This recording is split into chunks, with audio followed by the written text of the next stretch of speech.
दोस्तों, technology sector में Saudi अरब ने इस बार एक ऐसा कारनामा कर दिखाया है जिसने पूरी दुनिया को हैरान कर दिया है।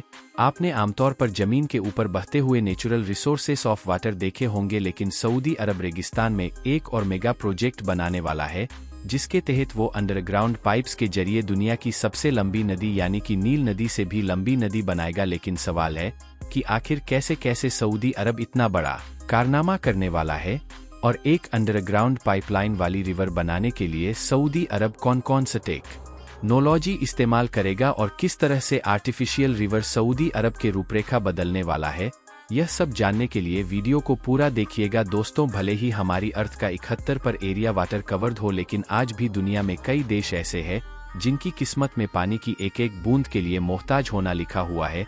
लेकिन ये लैंड लॉक कंट्रीज पानी की जरूरत पूरा करने के लिए कई आर्टिफिशियल रिवर्स बना चुकी है, और इसी दौर में अब सऊदी अरब भी शामिल हो चुका है। सऊदी सरकार ने अरब के रेगिस्तान में 12,000 किलोमीटर लंबी एक नदी बनाने के नए प्रोजेक्ट को शुरू किया है। ये लंबाई दुनिया की सबसे लंबी नदी नील नदी से 2 गुना ज्यादा होगी। लगातार टेक्नोलॉजीज का इस्तेमाल करके रेगिस्तान में खेती करने की टेक्नोलॉजी बहुत पहले ही इजाद कर दी गई थी, लेकिन जब बात सऊदी अरब की हो तो यहाँ के तेल के कुएं तो मौजूद है, लेकिन नेचुरली कोई भी पानी का सोर्स या नदी मौजूद नहीं है, और खेती करने के लिए पानी सबसे ज्यादा अहम है। और सऊदी अरब में खुश्क और बंजर रेगिस्तान के सिवा कुछ नहीं है। यह देश दूसरे देशों से पानी खरीदता है, लेकिन दोस्तों हमेशा से सऊदी अरब के हालत इतने भी ठीक नहीं थे कि वो दूसरे देशों से पानी खरीदकर अपने देश की आपूर्ति पूरी कर सके। एक वक्त ऐसा भी था जब सऊदी अरब के तेल रिसोर्सेस उसे उतनी कमाई नहीं दे पाते थे, और सऊदी अरब की जनता वहां मौजूद थोड़े बहुत पोखर और तालाब और सीजनल बारिश के पानी से ही अपनी जरूरत पूरी करती थी। लेकिन जैसे जैसे सऊदी अरब में तेल के कुएं खोजे गए, सऊदी सरकार ने सबसे पहले पानी की किल्लत दूर करने के लिए उसे इंपोर्ट करने की योजना बनाई। आमतौर पर किसी भी जमीन में 100 फीट गहराई पर पानी आसानी से निकल जाता है, लेकिन सऊदी अरब के रेगिस्तान में नेचुरल वाटर रिसोर्सेस ढूंढना अंधेरे में सुई खोजने जैसा है। लेकिन यह जानते हुए भी सऊदी अरब ने रेगिस्तान की जमीनों को खोदना शुरू किया, और किस्मत में जमीन की गहराई में बहुत अंदर जाने पर फॉसिल ग्राउंड वाटर रिसोर्सेस के जरिए सऊदी अरब को पानी मिल भी सका। लेकिन अब समस्या यह थी, जिस तरह दुनिया के बाकी देशों में जमीन की गहराइयों में नॉर्मल रिप्लेनिशेबल वाटर रिसोर्सेस मौजूद होते हैं, जो ग्राउंड वाटर के लगातार यूज करने के बाद डिप्लीटेड होने पर रेन वाटर हार्वेस्टिंग के जरिए खत्म हुए ग्राउंड वाटर को दोबारा से चार्ज कर देते हैं। लेकिन ऐसा सऊदी अरब में करना इम्पॉसिबल है।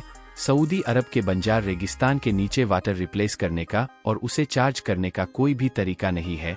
हालांकि अभी संडे ग्राउंड वाटर को जैसे तैसे ढूंढा गया था, तब वहां पर सऊदी सरकार ने डिसलिनेशन प्लांट्स लगाने शुरू कर दिए, ताकि समुद्र में मौजूद खारे पानी को मीठा बनाया जा सके और इस्तेमाल में लाया जा सके। लेकिन जब सऊदी अरब के पास पानी आ गया तो सऊदी अरब की जनता से लेकर सरकार ने इसे लापरवाही के साथ बरता। सऊदी अरब की जमीन है पहले से ही बंजर शुष्क और रेगिस्तानी मिट्टी से ढकी हुई थी, तो ऐसे में यहाँ खेती करना नामुमकिन था। लेकिन सऊदी सरकार ने दूसरे देशों से अनाज को एक्सपोर्ट करने की बजाय अपने ही देश में खेती करने की सोचा, और बहुत तेजी से सऊदी अरब की शुष्क जमीनों में खेती करना शुरू कर दिया, जिससे लगभग सारा पानी खेती में ही इस्तेमाल हो जाता था। इस समय तक सऊदी सरकार भूल गई थी कि वह समुद्र के खारे पानी को मिनरल वाटर बनाकर इस्तेमाल कर रही है, जिसमें भारी मात्रा में लागत लगती है।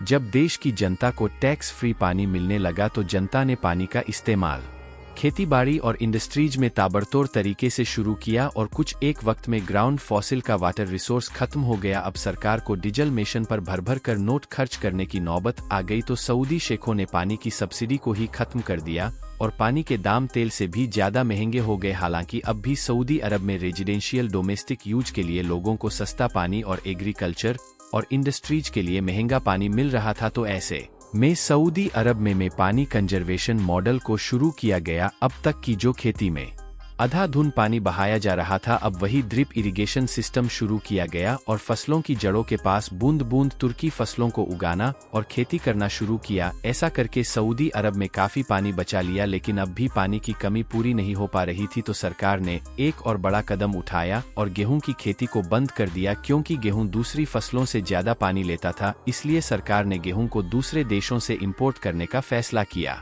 यहाँ पर गौर करने वाली बात यह थी कि सऊदी अरब के पास अब तक तेल के कुएं भरपूर मात्रा में थे, लेकिन जैसे जैसे वक्त बीत रहा था यहाँ पर गरीबों के संकट मंडराने के आसार पैदा हो रहे थे। दुबई के क्राउन प्रिंस मोहम्मद बिन सुलेमानी जब विजन 2030 के अनाउंसमेंट किया तो वह समझ चुके थे कि 2030 आते आते देश में तेल के कुएं उतनी इकोनॉमी बूस्ट नहीं कर पाएंगे, इसलिए उन्हें कमाई के लिए दूसरे सोर्सेस क्राउन प्रिंस मोहम्मद बिन सुलेमान को दिखाई दिए। वो थे एग्रीकल्चर और टूरिज्म सेक्टर को बढ़ावा देने के लिए सऊदी सरकार ने कई रिहायशी इमारत को बनवाना शुरू किया और अपने कानून में भी बदलाव लेकर आए।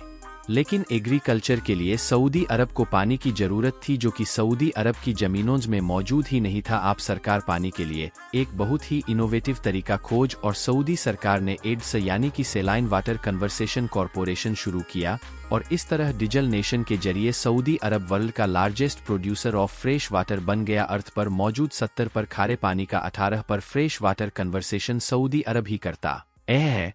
लेकिन अब भी सऊदी सरकार सेटिस्फाइड नहीं थी। दुनिया का सबसे largest producer of fresh water बनने के बाद भी सऊदी अरब में state of the earth lineage plant के जरिए आर्टिफिशियल रिवर क्रिएट करने की योजना बनाई। लेकिन अब समस्या यह थी कि अगर यह आर्टिफिशियल नदी रेगिस्तान के ऊपर बनाई जाती तो रेगिस्तान की सूखी मिट्टी और तपते हुए सूरज की गर्मी इस नदी को सुखाने में ज्यादा वक्त नहीं लेती। इसीलिए इस समस्या का समाधान करने के लिए सऊदी सरकार ने अंडरग्राउंड पाइपलाइन के जरिए इस आर्टिफिशियल रिवर को बनाने का डिसाइड किया। इस नदी की खासियत यह है कि ये 11 मीटर चौड़ी और 12,000 किलोमीटर लंबी होने वाली है, जो इस दुनिया की सबसे बड़ी आर्टिफिशियल रिवर बनेगी। सऊदी गवर्नमेंट का प्लान है कि इस आर्टिफिशियल रिवर को बनाने के लिए कभी जंग न लगने वाले नॉन कोरेजन पाइपलाइन का इस्तेमाल किया जाएगा और इसी के अंदर एक डिसल्मेशन प्लांट भी लगाया जाएगा, ताकि नदी में जब समुद्र का पानी फ्लो किया जाए तो वो ऑटोमेटिक फ्रेश वाटर में बदलकर मिल सके। इस अंडरग्राउंड पाइपलाइन वाली रिवर को सऊदी अरब के हर इलाके में पहुंचाने का प्लान बनाया जा रहा है। बताया जा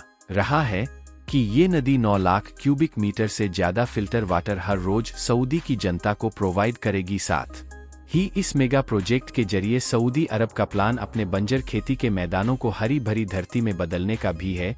दोस्तों, शायद यह दुनिया का पहला इतना बड़ा प्रोजेक्ट होगा जब सऊदी अरब अपने देश के इकोनॉमी को बूस्ट करने के साथ देश की पॉपुलेशन को भी पानी की पूर्ति करने में कामयाब हो पाएगा। क्योंकि अगर सऊदी अरब में पानी की कमी पूरी हो गई तो वहाँ रियल एस्टेट के दाम भी लगातार बढ़ने लगेंगे। लोग सऊदी में जमीनें खरीदने में संकोच नहीं करेंगे। साथ ही एग्रीकल्चर की डेवलपमेंट के साथ सऊदी अरब का एक और इनकम रिसोर्स खुल जाएगा, तो सऊदी अरब को दूसरे देशों से इंपोर्ट करने में भी इजाफा रहेगा और वह अपनी एग्रीकल्चर की हुई फसलों को दूसरे देशों में एक्सपोर्ट भी कर सकता है। सऊदी अरब के ये बड़े बड़े प्लान सऊदी अरब को दुनिया में एक अनोखा देश बना सकती है, क्योंकि ह्यूमन सिविलाइजेशन की हिस्ट्री में सऊदी अरब इकलौता ऐसा देश है जिसने अपनी जमीन में आर्टिफिशियल इंटेलिजेंस की मदद से फार्मिंग करने के साथ आर्टिफिशियल रेन और आर्टिफिशियल रिवर का प्रोजेक्ट को भी शुरू कर दिया है।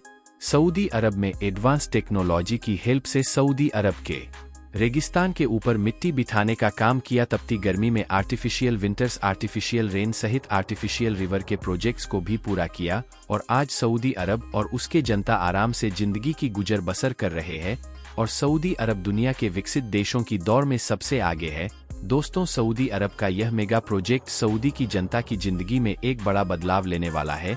जो लोग पानी की बूंद बूंद के लिए मोहताज रहते थे, अब उन्हें आसानी से मीठा और मिनरल रिच वाटर प्रोवाइड होगा। साथ ही सऊदी में न्यूट्रिएंट रिच फल और सब्जियों की पैदावार बढ़ जाएगी और अपने ही देश में खेती होने से कीमत में भी काफी कमी होगी। तो सऊदी अरब के यह प्रोजेक्ट आपको कैसे लगे हमें कमेंट करके बताएं और वीडियो पसंद आई हो तो वीडियो को लाइक करें, चैनल को सब्सक्राइब करें, ज्यादा से ज्यादा लोगों तक वीडियो को शेयर करना बिल्कुल भी ना भूलें।